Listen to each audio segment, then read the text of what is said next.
Antes de adentrar pelos caminhos da minha história e de minha família, vou registrar lembranças da madrinha, minha avó, que ainda me fazem rir muito. Madrinha era uma mulher valente e corajosa.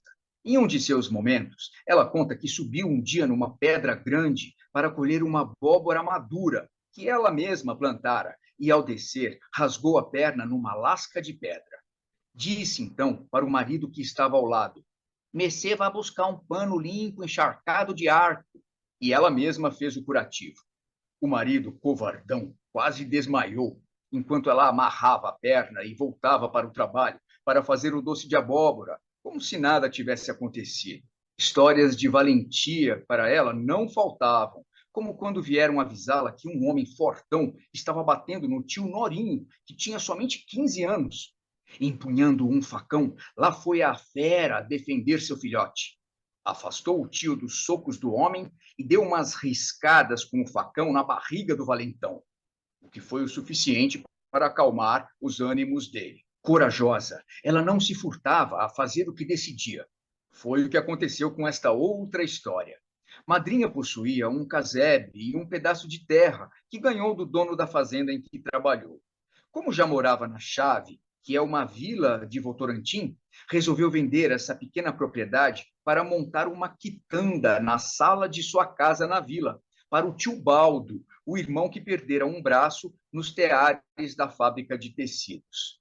Entretanto, nesse casebre estava morando uma mulher que era a amante de um tio meu, irmão da madrinha, e seria preciso retirá-la do casebre para conseguir vender a propriedade. Assim, madrinha foi até o local, bateu palmas e, quando a mulher apareceu na porta, ouviu dela: Messê deixa a casa ainda hoje, que eu vou mandar derrubar esse casebre.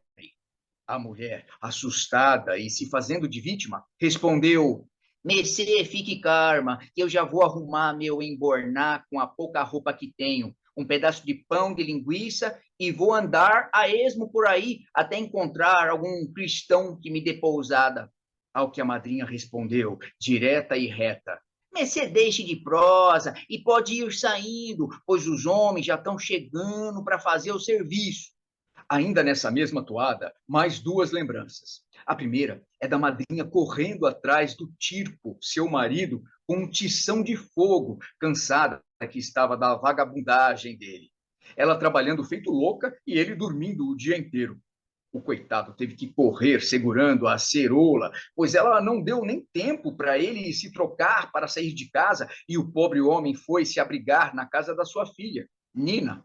Entretanto, mais tarde, quando ficou muito doente, ela foi cuidar dele até seu falecimento, pois sempre dizia: Não nego auxílio para quem precisa, seja gente, seja bicho. E ele é o pai da Nina e da Alice. Portanto, está perdoado.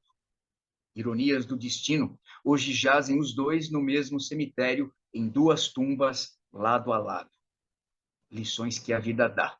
Uma última lembrança é dela jogando tição de fogo em outro irmão, o tio Raimundo, que chegara em sua casa dizendo: Tudinha, vosmecê tá gorda novamente e sem marido. Ao que de imediato ela respondeu: Tenho os fios que quero, com quem quero. Eu cuido deles e você não meta o bico onde não é chamado. E como ele continuou discutindo, lá vai brasa nas costas. O resultado dessa história é que ele nunca mais entrou na sua casa, embora fossem vizinhos. Madrinha era assim, muito briguenta, mas nunca dizia um palavrão. O português dela era das gentes do mato, caipira mesmo, porém tinha muita educação e sabia se fazer respeitar.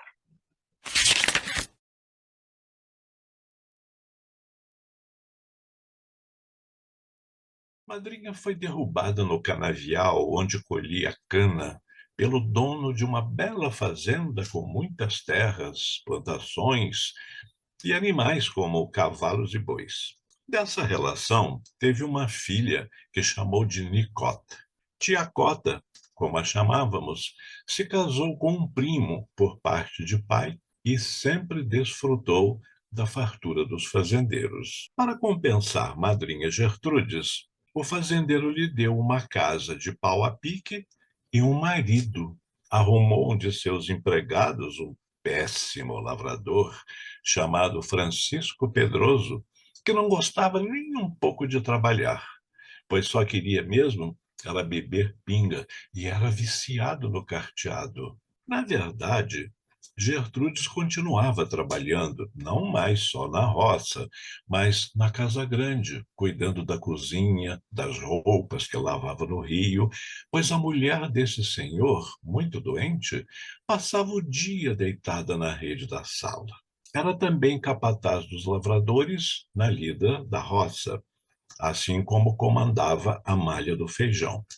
O feijão em favas era despejado na frente da casa e os empregados iam batendo neles com vara até que escapassem das favas, para depois serem ensacados e colocados no caminhão que os transportava para o mercado de Sorocaba. Com Francisco Pedroso, ela teve o tio Lotério, o Tério, e o tio Honório, o Norinho, tia Alcinda e alguns outros filhos que morreram ainda crianças e que eu não sei o nome. Tio Tério sempre trabalhou com os Walters, parentes da tia Cota, por parte do pai dela. Portanto, sempre teve uma vida melhor que os outros irmãos que vieram morar em Votorantim e se tornaram operários da fábrica. Francisco Pedroso ficou doente e foi tratado pela madrinha até o fim de sua vida. O fazendeiro nunca deixou madrinha passar necessidade. Quando ele mandava dinheiro para as compras do mês, Francisco ia com sua mula e os bornais para as compras em Sorocaba. O dinheiro ficava no carteado e ele voltava sem nada para casa. Madrinha colocava a cota embaixo do arame que separava sua casa da casa do fazendeiro e dizia: vai avisar o compadre que o pai veio com os bornais vazios. Então, ele mesmo fazia as compras e as levava pessoalmente.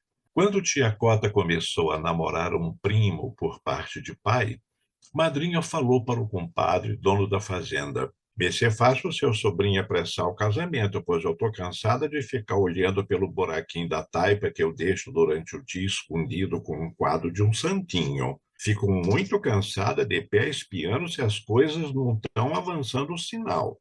O casamento saiu apressado. Depois que o marido da madrinha morreu, ela ficou solta no mundo. E acho até que já contei que teve vários namorados e deles teve alguns filhos que morreram crianças. Assim como de uma história muito forte para a época, quando o irmão dela, Raimundo, foi expulso da casa dela a pauladas.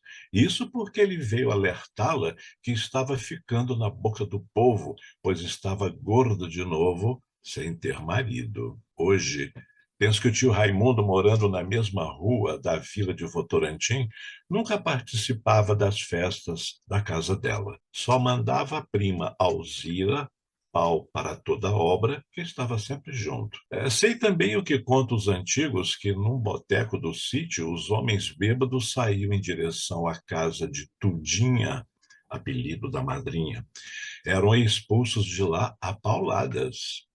Madrinha era uma mulher forte, uma guerreira, escolhia os homens por vontade própria e não queria nada deles. Alzira, sua avó, era filha dos modestos, família abastada, possuíam um armazém. Sempre haviam vindo a pé do sítio carregando feixe de lenha, e ele de carroça ao lado dela. Mais tarde ela se casou com Lotirco, o Tirco, descendente de alemão, e tiveram a Alice e a Nina. Lembro dela já para morrer. Eu sentada numa caminha ao lado dela, quando chegou uma prima do sítio e disse baixinho: você é filha da tia Elzira. Madrinha respondeu: ela é Elvira, filha do compadre Zuzu e da Arzira, e onde ela passa todos batem palma. Assim, ela via o meu teatro. Inesquecível, madrinha Gertrudes.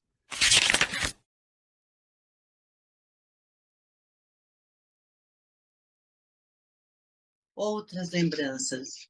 De pé, olhando para uma taperinha, casinha de barro e pau a pique, eu, nos meus 10 anos de idade, acompanhando a madrinha Gertrudes, que dizia firme e de bom tom para uma mulher na porta, com a cara muito assustada: "Messê, vai embora, porque vou mandar derrubar essa tapera para vender o terreno."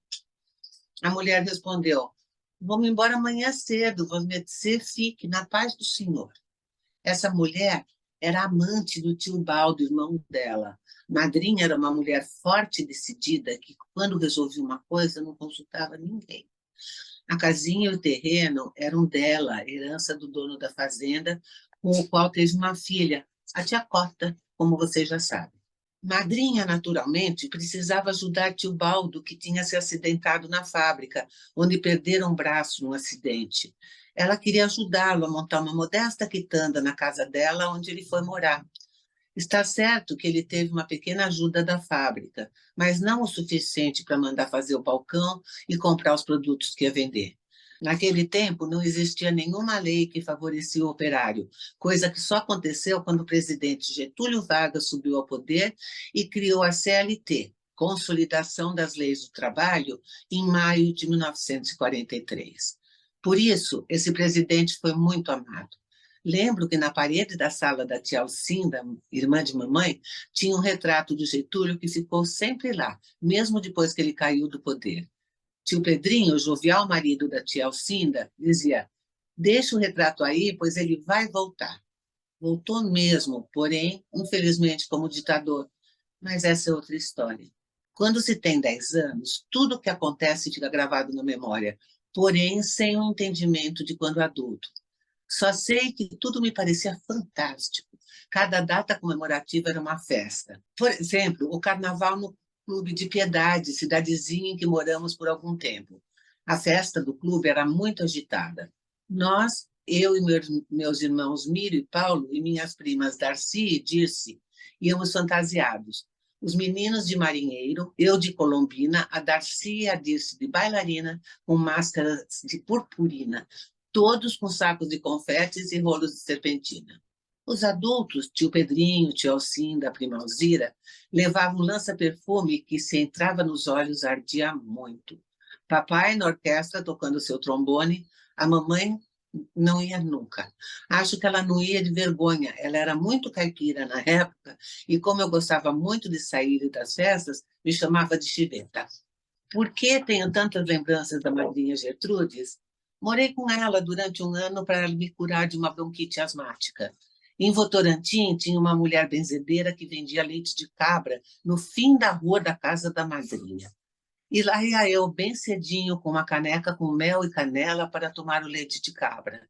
Como o tratamento era demorado, o papai me matriculou no grupo escolar de Votorantim, o mesmo grupo onde ele aprendeu a ler e escrever nos 2 anos que pôde frequentar. Dessa escola, eu só lembro do gosto da sopa servida nos intervalos, gosto que até hoje tenho na lembrança. Outra história.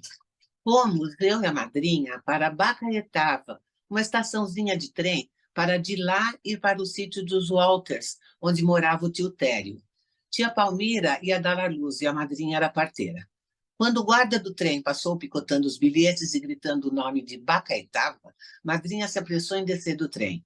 Infelizmente, descemos num lugar deserto onde só tinha a linha e tivemos que andar por ela durante algum tempo. Começou a chover e ela caía nos buracos do chão da linha e eu ria muito. Ela gritava, então, dizendo que eu ia levar uma surra assim que ela pudesse me dar. Enfim, chegamos às primeiras casas de Bacaretava, à beira da linha. Ela pediu pousada na primeira casa que encontramos e uma família muito simpática nos acolheu. Começamos a dormir num colchão de palha no chão, mas a água da chuva começou a entrar pelo vão da porta. Madrinha colocou o colchão em cima da mesa e dormimos mais tranquilas. No dia seguinte, fomos acordadas com cheiro de café preto e bolinho de polvilho. Tomamos café e partimos, agora a pé, em direção ao sítio. Tio Tério e sua carroça tinham estado esperando o trem chegar à noite, e como não nos encontrou, foi embora, não imaginando o que tinha acontecido conosco. O sítio de tio Tério. Nas camas tínhamos quiteiro branco para nos proteger dos pernilongos. A prima Rita me assustava, caindo em cima de mim com um pano branco na cabeça, imitando fantasma. Levantávamos muito cedo para tomar leite no curral, direto da teta da vaca. Eu ia com minha famosa canequinha com mel e canela. Depois íamos para a roça. Cada um tinha um leito para capinar. Eu também tinha o meu. Ficava morta de cansaço e quando voltava só queria dormir. Memórias felizes dos meus inocentes 10 anos de idade.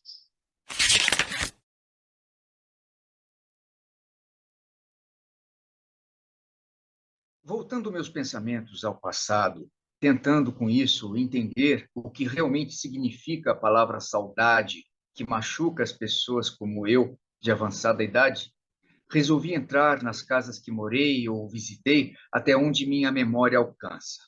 Aos 6 anos, na casa em Votorantim, quando mamãe ainda trabalhava na fábrica, lembro-me bem não da casa, mas da rua onde brincávamos até mamãe chegar, ou seja, por volta das 22h30.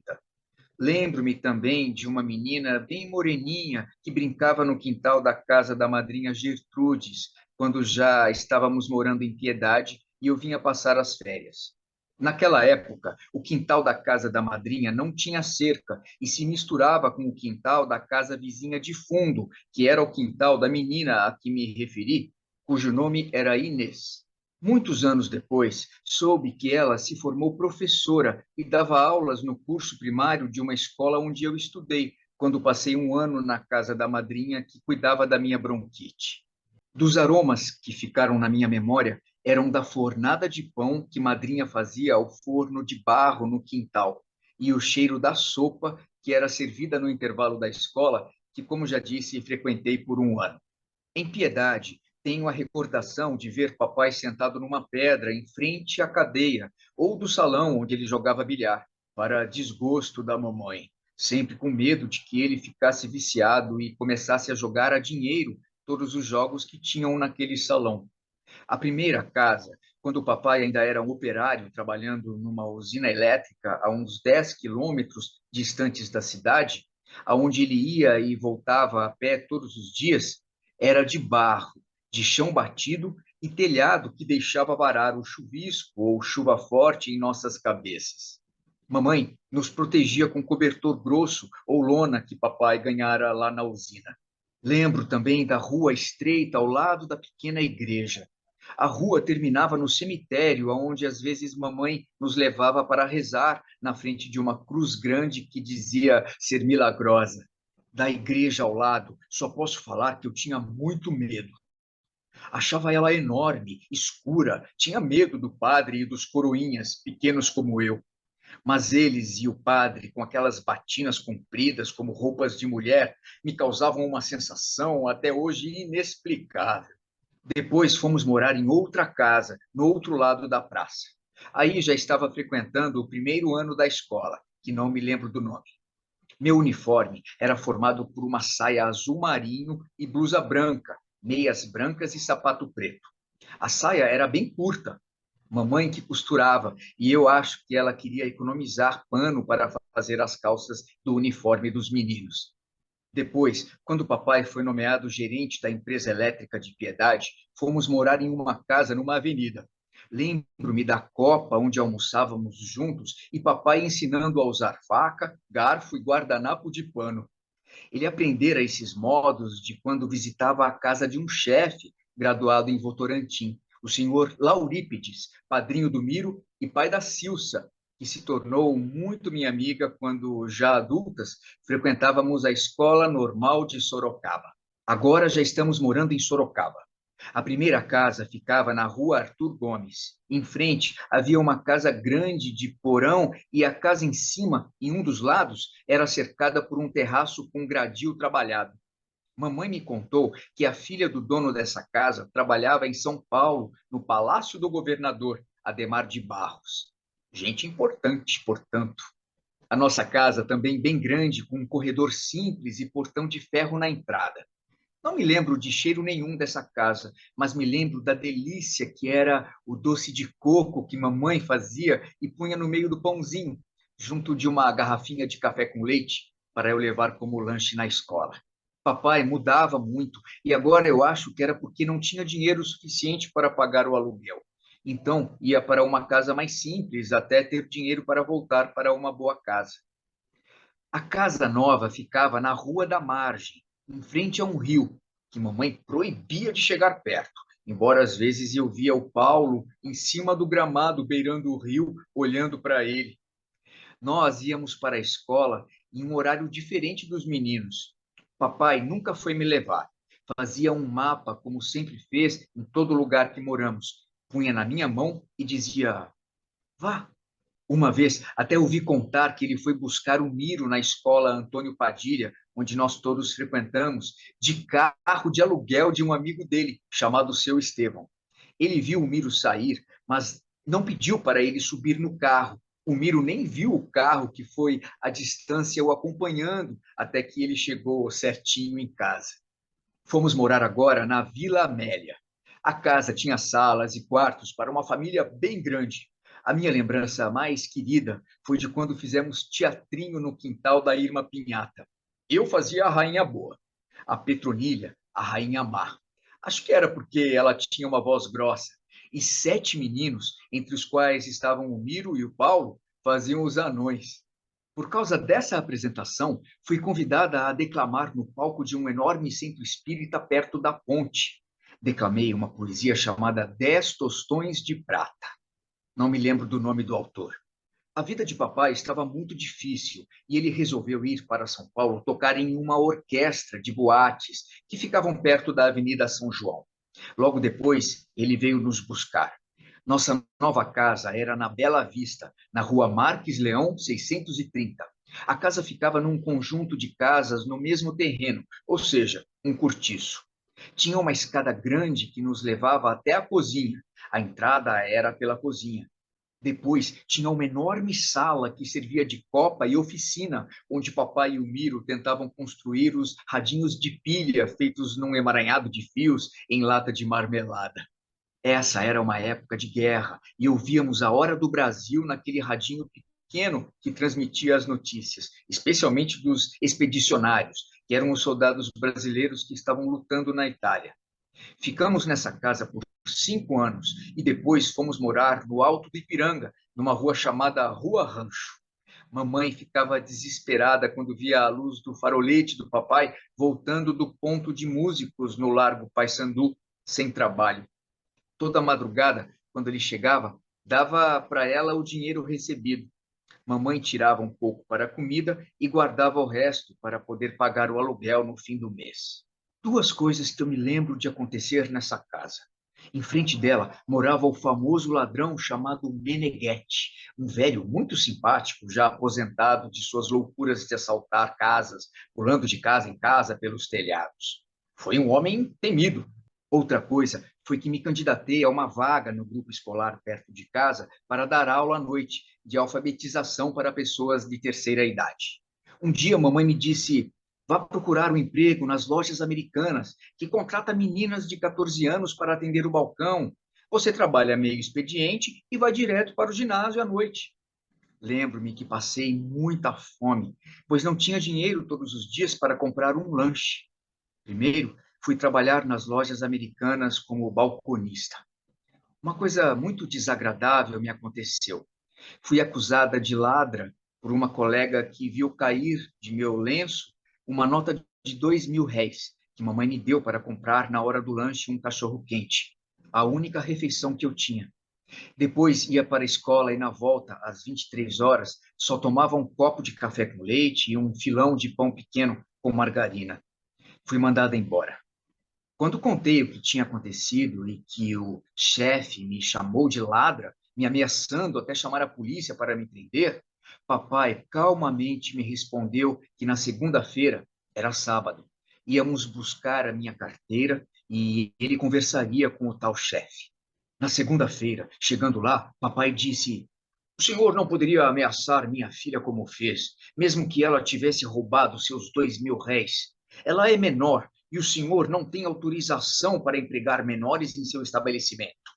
Posso eu dar parte do senhor no departamento de trabalho e as lojas americanas vão ter muito trabalho para explicar tudo isso. Ele lhe pediu desculpas e papai respondeu: peça desculpas à minha menina pela humilhação que ela teve que passar. Ter um pai como o seu Zirondino era ter um anjo sempre à sua volta. Trabalhei numa fábrica de perfume, enchendo centenas de vidrinhos de perfume. Abria uma torneirinha num grande botijão e ia enchendo os vidros. Quando chegava em casa, ninguém me suportava com o cheiro enjoado de perfume. Também trabalhei numa doceria, servindo balcão. E como tinha fome, surrupiava alguma bomba quando estava arrumando as vitrines de doce. Claro que eles sabiam, mas entendiam a minha fome e nunca reclamaram. Trabalhei numa fábrica de copos de papel. Ganhava por produção. Quanto mais fundo de copos eu colocava, mais eu ganhava. No desespero pelo dinheiro, fiquei uma vez com os cabelos presos na máquina que precisaram desligar antes que minha cabeça fosse engolida. Depois fomos morar no fundo da fábrica de tecidos Mimari. E a melhor coisa que nos aconteceu foi o nascimento do Adir. Voltamos para Sorocaba e fomos morar numa casa até bonita, com escada na entrada e uma área onde havia cadeiras inclinadas para se sentar. Acho que nunca ninguém sentava nelas. Estava na escola normal e comecei a trabalhar numa loja de tecidos na cidade. A rua não era asfaltada e muito inclinada. Para descer era fácil, mas na subida era uma luta, os sapatos escorregavam na lama. Meu namorado de Votorantim, o Joãozinho, foi pedir minha mão e, quando o papai deu somente 3 meses para o casamento, ficou tão assustado que saiu da fábrica de tecido e foi embora para São Paulo. Melhor assim, disse mamãe.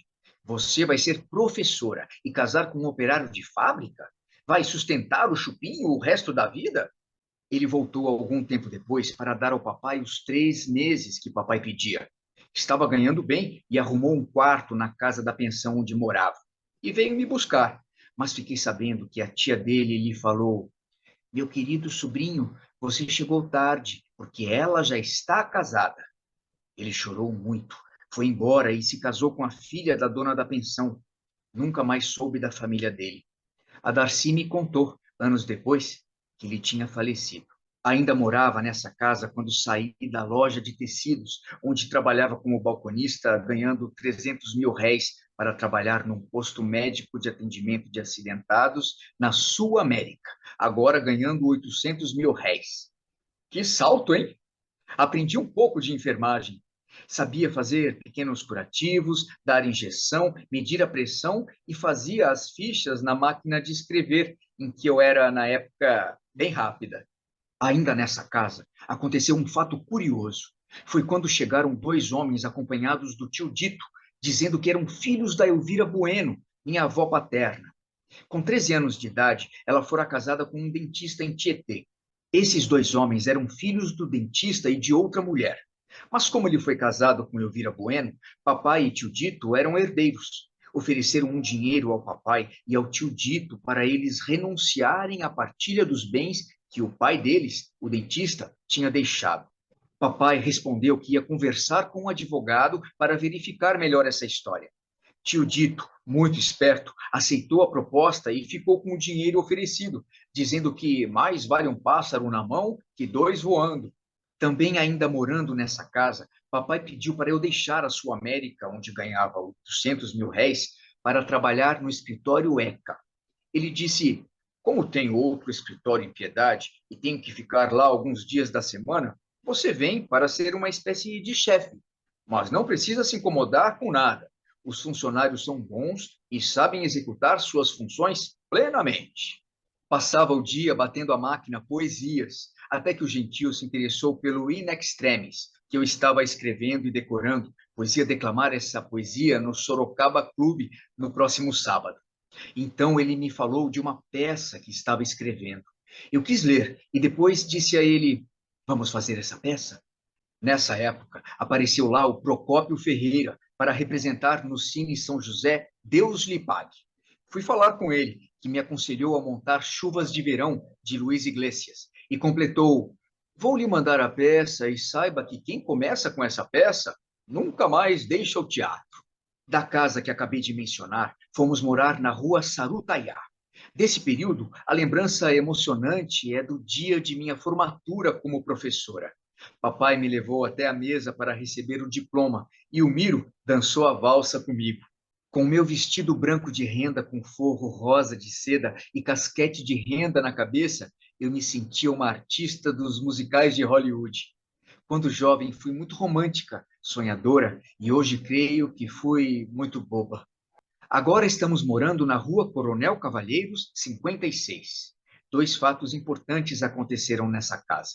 Comecei a dar aula como professora primária na fazenda dos Pires, perto de Salto de Pirapora. Ia de jardineira e, num determinado trecho da estrada, o filho do dono da fazenda, um menino de uns 14 anos, vinha me buscar a cavalo. Eu ia vagarosamente no lombo do cavalo e ele a pé ao meu lado. Um dia ele me ensinou a galopar e meu cavalo saiu em disparada e só foi parar na porta da vendinha do seu Francisco, onde eles moravam, e havia um quarto preparado para mim. O segundo fato importante nessa casa foi que saí de lá para casar. Uma festa de casamento proporcionada pela família do Gentil, muito bonita, muito animada. Minha família não veio por implicância da mamãe, que nunca gostou de nenhum pretendente de casamento de nenhum filho. Acho que queria todos só para ela. Só foram à noite na casa da família do Gentil as meninas Nadir, Ilanir e o Miro. Casados, fomos eu e Gentil morar na rua Leite Penteado. Coisas emocionantes aconteceram nessa casa, tão pequena e tão aconchegante. Eu não sabia cozinhar, nem pensava nisso, e quando o Gentil me disse, faça uma sopa de batata, eu pensei, sopa leva água e batata descascada e sal. Não estivesse em lua de mel e tivesse casado com um italiano bravo, ele teria me posto na rua sem antes me dar uns bofetões. Gentil era um moço educado. Nesta casa foi feita uma festinha com o grupo de teatro que veio à fantasia, com os figurinos da peça da ocasião. Muita cuba livre e aperitivo com azeitonas e queijo no palitinho. Lembro também dos nossos lindos móveis da sala irem parar no palco do Teatro da Ação Católica, uns tempos depois. Recém-casados, fomos para Curitiba de avião pela primeira vez na vida para apresentar um espetáculo dirigido por Geraldo Proença, em que aconteceram muitos tropeços. O importante foi que voltei de lá grávida e me sentia divina aguardando a chegada do Décio. Foi da Coronel Cavalheiros que saí para o Hospital São Severino para dar à luz ao nosso filho Décio Antônio Gentil. E ficamos morando nessa casa há alguns anos. Lembro-me bem do Décio brincando com o nosso cachorrinho e aos 4 ou 5 anos descendo a rua pela calçada de carrinho de rolimã. Ainda nessa casa, vi o Gentil sair acompanhado do amigo Fontana para frequentar a Escola de Arte Dramática em São Paulo. E o Fontana, não me lembro o que foi fazer em São Paulo. Acho que algum cursinho de medicina, pois era essa a profissão que ele escolheu. Durante um ano, Gentil vinha todo fim de semana para ficarmos juntos, os três. Eu fiquei com o Décio e a Mena, uma senhora que me ajudava em casa. Eu trabalhando no IAP. Nesse momento, tive a ajuda da Ila, que ia levar e buscar o Décio na escola e o levava na casa de mamãe, onde eu passava depois do expediente para buscá-lo. Não sei onde arrumei tempo, mas foi nessa época que montei, com a cara e coragem, a casa de Bernarda Alba de Garcia Lorca. Gentil, claro, me ajudou nos fins de semana quando chegava de São Paulo. Um ano depois, o Gentil veio nos buscar e fomos morar no Brás, num apartamento cedido pelo Cunha, nosso amigo muito aficionado pelo teatro e que também estava frequentando a EAD. O Adir veio morar em casa para ajudar com o Décio. Matriculamos os dois na mesma escola, ele no primário e o Décio no jardim de infância. Foi nessa época que o Décio, com 9 anos, escreveu O Herói da Gelatina Gelada, que foi, 3 anos depois, publicado numa revista de teatro. E nessa época, Décio escreveu também a primeira crítica de Mahasad. Lembro-me de um fato engraçado. Décio, depois de cansar de brincar, pulando no sofá, ora sendo mocinho, ora bandido que caía no chão, se debruçou na mesa com os 2 braços, segurando o queixo, e disse ao Gentil, que estava datilografando um de seus trabalhos: Pai, já brinquei de tudo, o que faço agora? Gentil respondeu: escreva uma peça. E foi aí que Décio escreveu O Herói da Gelatina Gelada. Eu o levava comigo para o teatro. O Adir já tinha voltado para casa para fazer companhia à nossa mãe, pois o Paulo já estava morando em São Paulo com a Lucila. Foi nessa época que o Gentil muito previdente, resolveu comprar um apartamento para ser pago durante 10 anos. E assim, passamos a morar na rua Capote Valente, 149, perto da casa do Laerte Morrone, um ator que já era, na época, muito famoso pelas novelas que fazia na Globo. Na Capote, inúmeras coisas aconteceram. Décio, aos 14 anos, começou a trabalhar na Norton Publicidade, emprego esse arranjado por um amigo do Gentil. Fez carreira como publicitário, com prêmios laureando sua vida profissional. Dessa época, fiz pela primeira vez uma viagem aos Estados Unidos e Europa. Nas minhas viagens, sempre tive o apoio da mamãe, que trazia o Paulo e a Eladir, especialmente quando o Gentil estava fora, participando em algum festival de teatro, ora com montagem de peça, ora como júri. Ah, ia me esquecendo, antes do meu casamento com o Gentil, estava morando numa casa perto do cemitério. Detestava esse lugar. E nem sei por quê, talvez por estar tão perto do cemitério, que me lembrava de morte. Eu que sempre amei a vida. Ainda bem que nessa época estava dando aula na Granja Viana e só vinha para casa aos sábados. Voltando a Capote Valente. Inúmeros acontecimentos, como teatro com idas a muitos ensaios, trabalhos no serviço público e minha aposentadoria.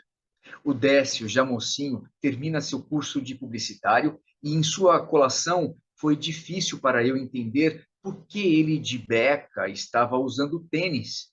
Não quero falar de acontecimentos tristes, pois quando morei nessa casa, perdi minha mãe. Sofrimento para toda a família.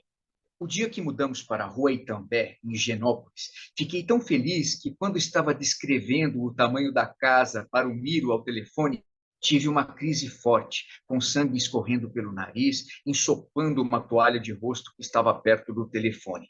Pedi desculpas ao Miro, dizendo que precisava ajudar o Gentil a arrumar a casa e pedi para o Gentil me levar a um hospital próximo para estancar aquele sangue.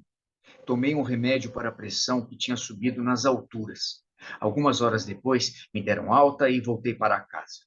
Estamos aqui há 18 anos e sempre adorei morar nesta casa, que me traz sempre lembranças agradáveis. Consegui fazer uma faculdade e depois um pós-graduado no Mackenzie, que fica bem em frente ao meu prédio. E aqui estou, até quando Deus quiser. Agradeço a Deus toda a oportunidade que tive em minha vida. Ter sido filha de papai, Zirondino Lima, cuja sabedoria nata despertou em mim o gosto pelo conhecimento.